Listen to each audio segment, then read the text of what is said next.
የአዳም እርግማን አላረፈና በዚሁ ታላቅ ጾም ተራራ አፍልሰውበታል፣ እሳት አጥፍተውበታል፣ ከእግዚአብሔር የታዘዘውን መቅሰፍት አርቀውበታል ነው። አሁን ጌታ ሙቶልናል ክሶልናል ብንልም በነፍስ በኩል እንጂ በስጋ በኩል አልቀረም ያርግማኑ። በስመ አብ ወወልድ ወመንፈስ ቅዱስ አሐዱ አምላክ አሜን። የእመቤታችን የቅድስት ድንግል ማርያም ጾመ ፍልሰታ ተጀመረ እና በዚህም ወራት ሕፃን አረጋዊ ታላቁም ታናሹም ሕዝበ ክርስቲያን ተሰብስቦ እግዚአብሔርን የሚያመልክበት የሚያመሰግንበት ወደ እግዚአብሔር የሚጸልይበትና የሚጾምበት ወራት ማለት ነው። እንግዲህ የፍልሰታ በጣም ሁሉ ደስ ማይለውና ማይነቃ ማይተጋ የለም ከክርስቲያኖች። ሁሉም ከ7 ዓመት ጀምረው ሕፃናት ሁሉ እንደ ሕጉ የሚጾሙት እና በጣም ጥሩ ስነ ምግባር የሚያሳዩበት ሰውነታቸውን የሚፈትኑበት ትሕትናን የሚማሩበት በጣም ያማረና የሰመረ ዕለት ነው። ሳምንት 2 ሱባኤ ነው ማለት ነው ጾመ ፍልሰታ እና ይህንን አባቶቻችን ከጥንት ከሐዋርያት ጀምሮ እስከ 3 ምዕት 318 ሊቃውንት የደነገጉት ከ7ቱ አጽዋማት አንዱ የሆነው የእመቤታችን የቅድስት ድንግል ማርያም ጾም ነው እና በዚሁ አይነት ሁላችን እንጾማለን። በዚህም ጾም ብዙዎቹ ዋጋ አግኝተውበታል፣ ከእግዚአብሔር ጋር ተገናኝተውበታል። እግዝእትነ ማርያምም ልጆቼ ወዳጆቼ እያለች በሚጾሙበት በሚጋደሉበትና በሚተጉበት ቦታ ሁሉ እየተገለጸች ብዙዎቹን ያጽናናችበት ከእግዚአብሔር ጋር ያስታረቀችበት ትልቅ ወርሃ ፍልሰታ ነው እና በዚህ አይነት በገዳማትም በአድባራትም በአብያተ ክርስቲያናትም በከተማውም በገጠሩም በውጭ ዓለምም በሀገራችንም ሁላችሁ ይህችን ጾም በትጋት እና በሰላም እግዚአብሔርን በማሰብ በተሰበረ ልቡና በተቃኘ ሕሊና ሆነን እግዚአብሔርን የምናገለግልበት ወራት ማለት ነው። ጾም በጣም ሁሉን የሚቀጣ የሚያስተምር ንስሐ ከንስሐ ጋራ ተስማምቶ ሰውን ከእግዚአብሔር ጋር የሚያስታርቅ ማለት ነው። ክርስቲያን ሆኖ ያልጾመ ያልጸለየ ያልተጋደለ ያልደከመ አይገኝም እና በዚሁ ታላቅ ጾም ተራራ አፍልሰውበታል፣ እሳት አጥፍተውበታል፣ ከእግዚአብሔር የታዘዘውን መቅሰፍት አርቀውበታል። ትልቅ ጾም ነው እና ልንጾመው የሚገባ ነው። በሁሉ ነገር የተወደደ ነው። ብፁዕ አባታችን አቡነ ዘካርያስ የምዕራብ ጎጃም ሀገረ ስብከት ሊቀ ጳጳስ የቅዱስ ሲኖዶስ አባል፣ እዚህ ድረስ እርስዎ ጋር ቆይታ ስለማደርግ እጅግ አድርጌ አመሰግኖታለሁ። ብፁዕነትዎ ቡራኬው ይደርብን። በኦርቶዶክስ እምነት ተከታዮች ዘንድ ዛሬ እንግዲህ ነሐሴ 1 ቀን የጾመ ማርያም ጾም በመላው ኦርቶዶክስ እምነት ተከታዮች ዘንድ ተጀምሯልና እርሱንም እንኳን አደረሰዎት ብለውልናል። ለምእመኑ እጅግ አድርገን እናመሰግነዎታለን። እንግዲህ የጾመ ለማርያም ስናነሳ እንደው ዳህራዊ ታሪኩና መሰረታዊ ሐሳቡ ምንድነው? ጾመ ለማርያም ማለትስ ምን ማለት ነው ከሚለው ብንጀምር ብፁዕነትዎ። እሺ፣ መልካም ጥያቄ ነው። እንግዲህ ጾመ ማርያም ጾመ ፍልሰታ ለማርያም የሚለው ዳህራዊ ታሪኩ መሰረታዊ ሀሳቡ እንግዲህ ከአባቶቻችን ከሐዋርያት ቀኖና ጋራ የተያያዘ ነው።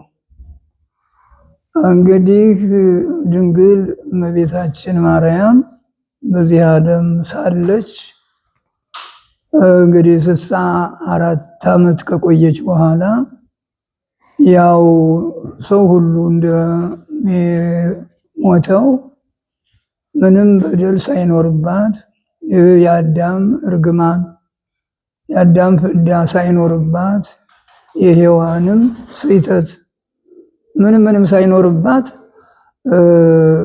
በሞት ተለየች እና እንግዲህ መሰረታዊ አጀማመሩ ከሞተች በኋላ ወደ መቃብር ጌቴሰማኒ ወደ ተባለው ቦታ ወደዚያ የእመቤታችንን አስከሬን ይዘው አባቶቻችን ሐዋርያት ሲጓዙ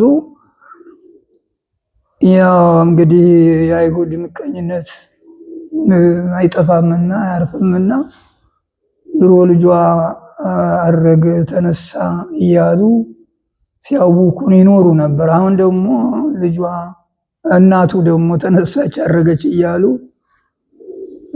ሲያውኩን ሊኖሩ ነው ብለው ተማክረው አስከሬኗን ይዘው ሲሄዱ ያው በድፍረት አንዱ ታውፋንዮስ የተባለው ክፉ ደፋር አስከሬኑ ላይ ስጋዋን ያንን አውርጄ ጥላለሁ ሲል የእግዚአብሔር መልአክ ሁለት እጆቹን በሰይፍ ቀጣ እና እጆቹ ከሸንኮሩ ላይ ከአልጋው ላይ ተንጠልጥለው ቀሩ። በዚህ ጊዜ ደነገጠ ያ ሰው፣ ሁሉም ተደናገጠና መልሶ የአምላክ እናት ብሎ ተማጸነ። እጆቹ ተመለሱ እና በዚህ ጊዜ ሲሄዱ በዚህ ጊዜ ተደናገጠ ሁሉም። ከጌታ የታዘዘ መልአክ መጥቶ ስጋዋን ወደ ገነት ይዞ ሄደ እና በጸገነት ስር እዚያ ስጋዋ ተቀመጠ። ዮሐንስ ወንጌላዊ እየተመላለሰ ያጥን ነበረ። ሰንድሮስ የሚባል ነጭ ዕጣን በጣም መዓዛው ያማረ የጣፈጠ እና እያጠነ ሳለ መጥቶ ሐዋርያትን ጠየቃቸው። እመቤታችን እንዴት ናት ትላላችሁ አላቸው። እኛ አላገኘናትም አሉት። እንግዲህ በዚህ ጊዜ ከጸገነት ስር ነው ያለችው በገነት ብሎ ነገራቸው። ዮሐንስ አይቶ እንዴት እኛ ሳናይ እንቀራለን ብለው እንግዲህ ያው ሱባኤ ገቡ። ይህ ነው ምክንያቱ። የጾሙ ጾም ጀመሩ። ዛሬ ነሐሴ 1 ቀን ጾም ሲጀምሩ እንግዲህ 2 ሱባኤ ማለት 14 ቀን ጾሙ። ሰኞ ነበር የባተው። ሰኞ ለሰኞ 8፣ ሰኞ እስከ ሰኞ 14፣ ያው በ15ኛው ቀን እሁድ ጌታችን ኢየሱስ ክርስቶስ ከዚያ ከጸገነት አምጥቶ ስጋዋን ሰጣቸው። በዚህ ጊዜ ሁሉም አዩአት፣ ሁሉም ደስ አላቸው እና ቀበሯት። በዚያ ጌቴሴማኒ በተባለው ቦታ ቀበሯት። ያው በ3ኛው ቀን እሁድ ነበረ የሰጣቸው። እሁድ፣ ሰኞ፣ ማክሰኞ በ3ኛው ቀን ተነሳች፣ ወደ ሰማይ አረገች እና በዚያ ጊዜ ሐዋርያት አሁንም አላዩ። ስታርግ ወደ ሰማይ ቶማስ ሐዋርያው ከሀገረ ስብከቱ በደመና ተጭኖ እየመጣ እመቤታችን ወደ ላይ ስትወጣ መላእክት አጅበዋት አየ። በደመናው ላይ ሆኖ እና መላእክት የአምላክ እናት ናት ስገድላት እያረገች ነው ብለው ነገሩት። በደመናው ላይ እጽፍ ጉንጽፍ ብሎ ድሮ የልጅሽን ትንሣኤ ሳላይ ቀረው፣ አሁን ደግሞ ያንቺን ትንሣኤ ሳላይ ልቀር ነው ወይ ብሎ በጣም አዘነ፣ ተከዘ፣ አለቀሰ። አይ እንዲያውም ወንድሞች ሐዋርያት አላዩኝም፣ አንተስ እድል ገጥሞ አይተኸኛልና በል ተነሳች አረገች ብለ ነገራቸው ለሐዋርያት ብላ ያንን የተገነዘችበትን ሰበን ይባላል እሱን ሰጠችው እና ወስዶ እመቤታችን እንዴት ሆነች አሉ ብሎ ጠየቃቸው። ያዘውን ይዞ መረኛ አላወቅንም ያው ቀብረናታል ብለው ነገሩት። በዚያ ጊዜ ገለጸላቸው። አታምኑኝም እንጂ እኔስ አየኋት አረገች ብሎ ያንን የተገነዘችበትን የሰጠችውን ሰበኑን እንደሰጣቸው ያችን ተከፋፍለው ማህረም አድርገው በዚያች በረከት ያገኙባት ነበረ። ማህረም መያዝ የመጣው እንዲያውም ከዚያ ወዲህ ነው ተብሎ ይተረጎማል በእመቤታችን መጽሐፍ ሁሉ እና የሁሉ መሰረት ይሄ ነው። አሁን በአመቱ ደግሞ ያው ቶማስ አይቶ እኛ ሳናያት እንዴት እንቀራለን ብለው አሁንም ደግሞ ሱባኤ ገቡ። በአመቱ በዚሁ በነሐሴ ወር ነው። ያው አሁንም ሁለት ሱባኤ ሲያልቅ እሁድ ሰኞ ነው የባተው። እሁድ ቀን ጌታ አምጥቶ እመቤታችንን አሳያቸው። አዩዋት በገሃድ ተገልጻ ጌታችን ኢየሱስ ክርስቶስን ቀድሶ እስጢፋኖስ፣ ዮሐንስ ወንጌላዊ እነዚህ ሁሉ ካህናት ዲያቆናት ሆነው አብረውት ቀድሰው ሐዋርያትም ቆረቡ። ሁሉ ደስ አለው። በዚህ ጊዜ ቃል ኪዳን ተሰጣት የእመቤታችን። እነሆ እንግዲህ ቤተክርስቲያንሽን የሰራ ስምሽን የጠራ ዝክርሽን ያዘከረ ብሎ በዚህ ጊዜ ነው እንግዲህ ከዚያ ብዙ ቃል ኪዳን ሰጣት እና ሐዋርያትም በየቦታው በስሟ ቤተክርስቲያንን ሰሩ፣ አነጹ፣ እየተስፋፋ ሄደ፣ አደገ እና ጾሙ በዚህ ምክንያት ተጀመረ ነው። በየዓመቱ ተወሰነ።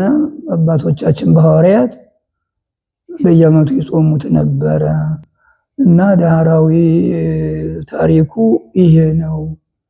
በዚህ ታሪክ መሰረት እንጾማለን፣ እንጸለያለን፣ እንማጸናለን። የኦርቶዶክስ ተዋሕዶ ሃይማኖት ልጆች ሁሉም በየአይነታቸው ትልቁ ትንሹ ይጾማል፣ ይጸለያል። ሌላኛው ታሪክ ስናልፍ እመቤታችን በዚህ ዓለም እንደው ስንት ዓመት ነው የኖረችው? ስትኖርስ ከነማን ጋር ነው የኖረችው? በዚህ ዓመት የኖረችው 64 ዓመት ነው። እንግዲህ በእናት በአባቷ ቤት በሐናና በኢያቄም ቤት 3 ዓመት ከ7 ወር ከዚያ በኋላ ደግሞ ወደ ቤተ መቅደስ አስገቧት። ያው የስለት ልጅ ናት። ወደ ቤተ መቅደስ ከገባች በኋላ ደግሞ 12 ዓመት ቆይታለች። ከዚያ በኋላ ደግሞ ከዮሴፍ ቤት 34 ዓመት ከ3 ወር ከዚያ ደግሞ ጌታችን ኢየሱስ ክርስቶስ ያው ወደ ሰማይ ካረገ በኋላ ደግሞ ከዮሐንስ ቤት 14 ዓመት ነው የቆየችው። ደግሞ በስደቷም ጊዜ 3 ዓመት ከመንፈቅ ተሰዳ ወደ ምድረ ግብፅ ተሰዳ 3 ዓመት ከመንፈቅ ይሆናል እና ይሄ ሁሉ ተዳምሮ 64 ዓመት ይሞላል። ግን ትንሽ ቢጎለው መጽሐፍ የጎደለውን ሞልቶ የተረፈውን ትቶ መናገር ልማዱ ነው ተብሎ ይሞላል። እንግዲህ እና ይሄ ነው ያለው። ቢቆጥሩት ትንሽ የሚተርፈው ሊኖር ይችላል፣ የሚጎለው ሊኖር ይችላል። እና 64 ዓመት በዚህ ዓለም ኖረች። ከማን ቤት ኖረች የሚለው ያው አሁን ተናግሬዋለሁ። በቤተ ዮሴፍ፣ በዮሴፍ ቤት 34 ዓመት ከ7 ወር ነው ከዮሐንስ ወንጌላዊ ደግሞ ያው ጌታ አደራ ብሎ ከሰጣት በኋላ እነሆ እናትህ ብሎ ከሰጣት በኋላ ከዚያ ከዮሐንስ ቤት እየጸለየች እግዚአብሔርን እየለመነች 14 ዓመት ነው የቆየች እና የነው የቆየች። ብፁዕነቶ እመቤታችን ከሞተች በኋላ ወደ መንግስተ ሰማያት ገብታለች፣ ለምን ትንሣኤ ዘጉባኤን አልጠበቀችም የሚለውን ብንመለከት። አዎ እንግዲህ እመቤታችን እንደ ሌሎቹ ትንሣኤ ዘጉባኤ ይባላል። ያው ጌታ ከመጣ በኋላ ያው ጻድቃንም ኃጥአንም ተነስተው በግራ ኃጥአን በግራ ጻድቃን በቀኝ ይቆማሉ። ያው ፍርዳቸውን ጻድቃንም ከገነት ነውና የኖሩ ዋናው ወደ ፍጹም መንግስተ ሰማይ ይሄዳሉ። ኃጥአን ደግሞ ወደ ገሃነም ይሄዳሉ። አሁን ያሉ በሲኦል ነው። ከዚያ ከዕለተ ምጽአት በኋላ ግን የሚሄዱት ወደ ገሃነም ነው። ደግሞ ወደ ባሰው ወደ ዘላለማዊ ቅጣት ነው የሚሄዱ። ጻድቃን ደግሞ ወደ ዘላለም ሕይወት ወደ መንግስተ ሰማያት። እነዚህ ሁለቱ ያልፋሉ። ዓለም ሲያልፍ ሲኦልም ታልፋለች፣ ገነትም ታልፋለች እና እንደዚህ ያለን ግን እመቤታችን ወዲያውኑ ከሞት ተነስታ፣ ምክንያቱም ምንም የለባትም፣ ፍርድ የምትጠየቀው ነገር የለም፣ ንጽሕት ናት፣ ቅድስት ናት፣ ሁለመናዋ የተቀደሰ ነው፣ ንጽሕት ናት፣ እንደ መላእክት ነው። የአዳም እርግማን አላረፈባትም። ሞት የመጣው በእርግማን ነው። ወደ ቀደመ መሬትነት ተመለስ ተብሎ የእመቤታችን ግን ያ አዳም ባይበድል ኑሮ ይሄ ሁሉ ሞት አይመጣም ነበር። እስከ 7 ዓመት በጣም ጥሩ ህይወት ነው የሚኖረው ሰው። ባይበድል ኑሮ 1000 ዓመት ኑሮ እንዳለ ሳይሞት መሬት ሳይገባ ሳይለወጥ ወደ ገነት ነበር የሚገባ።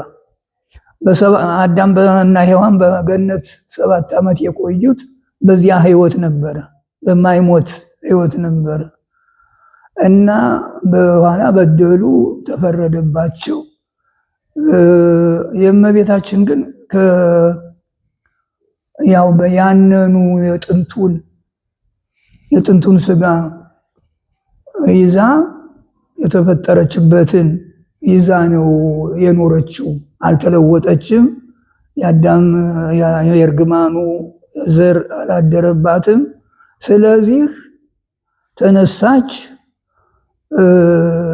ወደ መንግስተ ሰማይ ቀጥታ ነው የሄደችው። ወነበረት በየማነ ወልዳ፣ በልጇ ቀኝ ተቀመጠች። በጌታ በኢየሱስ ክርስቶስ በልጇ ቀኝ ተቀመጠች ነው የሚለው። እንግዲህ ከዚያ በኋላ ምክንያቱም ዳግም ትንሣኤ የላትም፣ ተነስታለች፣ ጨርሳ ነው የተነሳችው። መንግስተ ሰማይ ከገባች በኋላ እንደገና አትቀበርም፣ ትንሣኤም የላትም እና ይሄ ነው የእመቤታችን ክብርና አስደናቂ ልዕልና። ይሄ ነው እንግዲህ ሞት የመጣው ቅድም እንዳልሁት በመጥፎ ስህተት ስለሆነ ያ ጥያቄና መልስ የለም። ምን መቼ አይተንህ፣ መቼ አዘህን፣ መቼ ነግረህን አይባልም ይላሉ ጻድቃን ኃጥአን። እና በሷ ግን ምንም ስለሌለባት በዚህ ምክንያት እንዳለ ቀጥታ ያለምንም ጥያቄ ያለምንም መልስ ቀጥታ ተነስታ ነው የገባችው። ምክንያቱም የሞተችው እንግዲህ ሰው የሚሞተው በፍርድ ነው። መሬት አንተ መሬት ነህ፣ ወደ መሬትነት ተመለስ ተብሎ ያርግማኑ ነው። አሁን ጌታ ሙቶልናል፣ ክሶልናል ብንልም በነፍስ በኩል እንጂ በስጋ በኩል አልቀረም ያርግማኑ። ምክንያቱም አዳምና ሔዋን 7 ዓመት ሲኖሩ ምንም አልነበረባቸውም። ሔዋን 15 ዓመት አልፏት ነበርና ይሄ እርግማን ምናምን የሚሉት መርገም የሚሉት የለባትም ነበረ፣ ንጽሕት ነበረች። እና እመቤታችንም የሞተችው እንዲያው የሚለው እንዴት ሞተች? እንግዲህ ይሄ ከሆነ በደል ሳይኖርባት ምንም ሳይኖርባት እንዴት ሞተች? ሰው ሁሉ የሚሞተው በበደሉ ነው ይላል የእመቤታችን የነገረ ማርያም። እና አንድ ቀን ትሞቻለሽ አላት ጌታ። ምን ሰርች ነው ምሞተው አለችውና እኔማ አድልዎ ይሆናል፣ እኔ ሙቻለሁ፣ እኔስ ምን ኑሮብኝ ነው የሞትኩ አላትና አድልዎ ይሆናል። ሞት ሰለማዋቲ ይደሉ ሞታ ለማርያም ያጽፍ ለኩሉ። ሞት ለሚሞት ሰው ሁሉ ተገቢ ነው። የማርያም ሞት ግን በጣም አስደናቂ ነው፣ ያለ ምክንያት ነው ማለት ነው። እና አንድ ቀን ከዕለታት አንድ ቀን አሳያት። ኃጥአን ሁሉ ሲቃጠሉ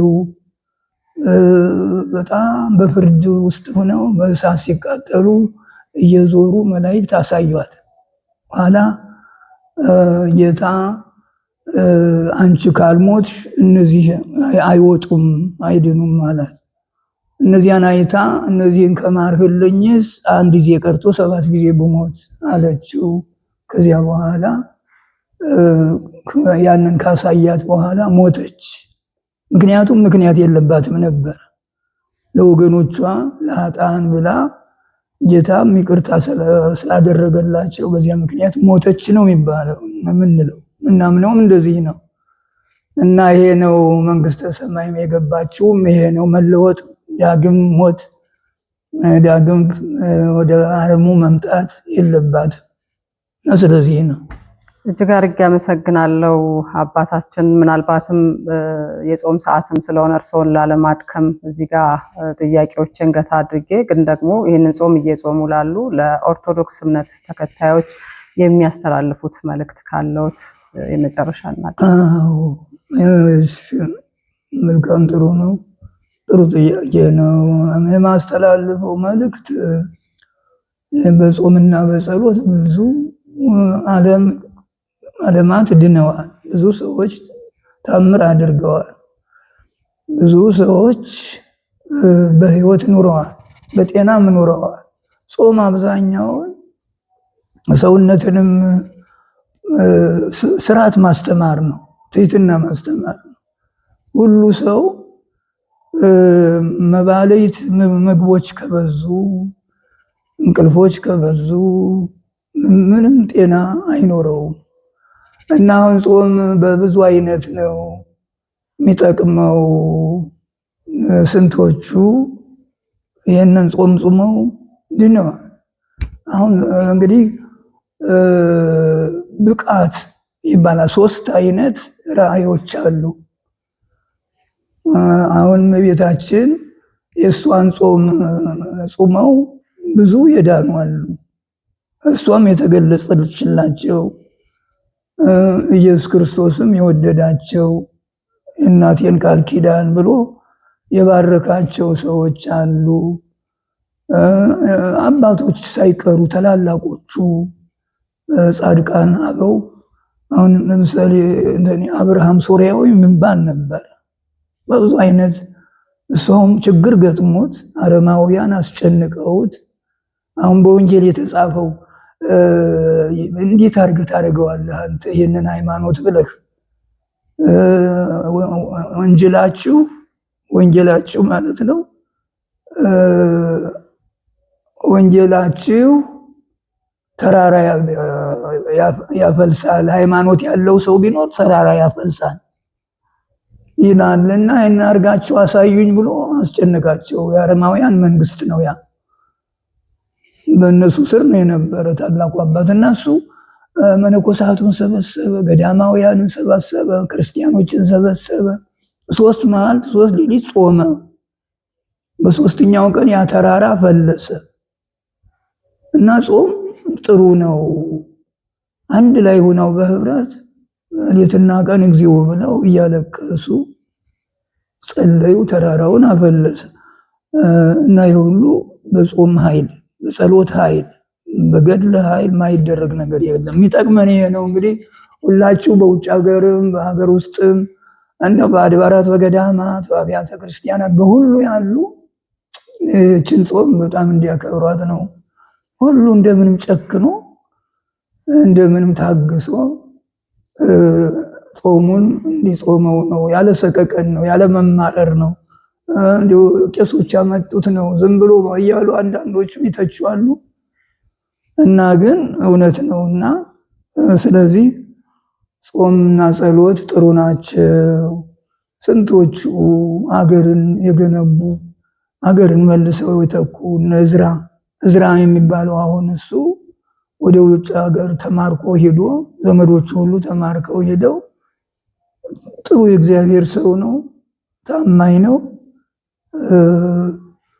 እና ወደዚያ ተማርኮ ሄዶ ይገርማል። በሃይማኖቱ ሲጾም ሲጸልይ እንዲው ምንም ሳይናገር አይቶ ንጉሱ የአረማዊው ንጉስ ወስዶ ከቤቱ ጠጅ አሳላፊ ያደረገው ይላል። ጠጅ አሳላፊ ያንን ሁለመናውን አይቶ ነው። ምግብ ብዙ አይበላም። ሁልጊዜ ሲያዘን ሲጾም ሲጸልይ ያየዋል። ትኩር ብሎ ሲያየው ያ ንጉሱ ምንድነው ይሄ ሰው እንዲሆኑ ምን ሆነህ ነው እንደዚህ የምትከሳው እንደዚህ የምታስበው ብሎ ሲጠይቀው አገሬ ተወራ፣ አገሬ ተቃጥላ ምን ልበል ብሎ አሳዝኖ ነገረው። እና የዚያ የጾሙ የጸሎቱ ኃይል ይህን እንዲናገር አደረገው። እንዴት ሆነ ሲደ ሀገርህን ስራ፣ ሀገርህን የፈረሰውን ሁሉ መልሰህ አድስ ብሎ ፈቀደለት። እንግዲህ መጥቶ ኢየሩሳሌምን በ52 ቀን ጥሩ አድርጎ አደሳት ከተማዋን። ይሄ ሁሉ የጸሎት ኃይል ነው። ያው እንግዲህ ሁላችሁ ታርሙ ይሆናል። በመጽሐፈ አስቴርም አለ። እሷም ዘመዶቿ ሁሉ ተፈርዶባቸው እንዲያልቁ እንዲሞቱ 3 ቀን ጾመች ይላል መጽሐፈ አስቴር 4 ላይ ነው። እና በዚያ ጾም ምክንያት ያው እግዚአብሔር ሰማት፣ ንጉሱም ተቀበላት። ምንድነው ሲላት ዘመዶች ያልቁ ነው። የእሱ ባለሟል የሆነው የንጉሱ ባለሟል በማይተሙ አትሞ እንዲያልቁ ተወስኖ እንዲደመሰሱ ይላል። ሕፃኑ ትልልቁ ሽማግሌው አንዱ ዘር የአይሁድ ዘር ተማርኮ ሄዶ የነበረው በዚያ ባለበት ቦታ ሁሉ እንዲያልቅ ነበር። ይሄ የመጣው ደግሞ አንድ እቡይ ሃማ የሚባለው ካልሰገደልኝ ብሎ መርዶክዮስ የተባለውን እኔ አልሰግድም ለፈጣሪ ነው እንጂ ላንተ ብሎ ደፍሮ ስለተናገረው በዚያ ምክንያት ነበር። እና በዚያ ምክንያት አስቴር ጾመች። የሴቶች አለቃ ናት። በእውነት የሃይማኖት መሰረት ናት። በባዕድ ሀገር ነው፣ በውጭ ሀገር ነው፣ በአረማውያን ሀገር ነው። እዚያ ጾመችና ዘመዶቿን አዳነች። በቃ እና አሁንም እኛም አሁን የምንጾመው የምንጸልየው ለነፍሳችን ብቻ ሳይሆን ለስጋችንም ነው። ለስጋችንም ብዙ ክብር እናገኛለን፣ ብዙ ሞገስ እናገኛለን። እገሌ ጿሚ ነው፣ እገሌ በጣም ጸሎተኛ ነው፣ እገሌ ዳዊት ደጋሚ ነው ሲባል ይፈራል። እና ከዚህ አንጻር እንግዲህ እኛም ብለን እንዲያው ሁልጊዜ የተገኘውንም እንዳገኘን መብላትም አያስፈልግም። ጾም ጥሩ ነው። ጾም ሞገስ ነው። ጾም ይቀጣል። ሰውነትን ሁሉ ትሕትና ያስተምራል። የተራበውንም የተጠማውንም ያስታውቃል። አሁን እኛ ውለን እስከ 9 ቆይተን ስንቀም ብዙ ያሳስባል። እኛስ አግኝተን ይህን ቀመስነ ምንም የሌላቸው እንዴት ይሆናሉ ብሎ ከዚያ ከሚበላው ከቁርሱ ሰው እንግዲህ በቀን 3 ጊዜ ይበላል ያገኘውንና ከዚያ የራሱን ጾምና ሆዱን ሲርበው አይቶ ርህራሄ ይማራል። እንግዲህ ጾምስ ይእቲም ጾም እናት ናት ወትምህረነ ትሕትናን ታስተምራለች ይላልና ከዚያ አዝኖ ከዚያች ጠዋት የሚበላውን ለድሆች ያደርጋል እና ትሕትና ያስተምራል። ትሜህሮሙ ለወራዙት ጽሞና ጎበዛዝቱን ቆናጅቱን ገና ያልዳበሩትን ያልባለቁትን ሁሉ ያስተምራል ይላል። ቅድስና ያስተምራል። እና ጾም ይህን ያህል እንዲህ ያለ ኃይል ያለው ነው። እና በዚህ አይነት እኛም እችን እንዲያውም ቀልጠፍ ያለች 2 ሳምንት ያረዘመች ያልበዛች በጣም ደስ ምትል ሁሉን ሕፃናትን ሁሉ የምታሳትፍ ትልቅ ጾም ናትና ልንጾም ይገባናል። በጣም ደግሞ እንዳንማረርም የጾም ነው ይሄን ያመጣብኝ ሳንልም ቁርጠትም ፍልጠት ቢመጣብንም ያንን አውቀን ተገንዝበን ነው እና እንዲህ ያልን እንድንጾም እንድንጸልይ የአምላካችን ቅዱስ ፈቃዱ ይሁንልን። ሁሉን ይጠብቅ፣ ሁሉን ያጽና፣ ሁሉን ይባርክ፣ ሀገራችን ይባርክልን።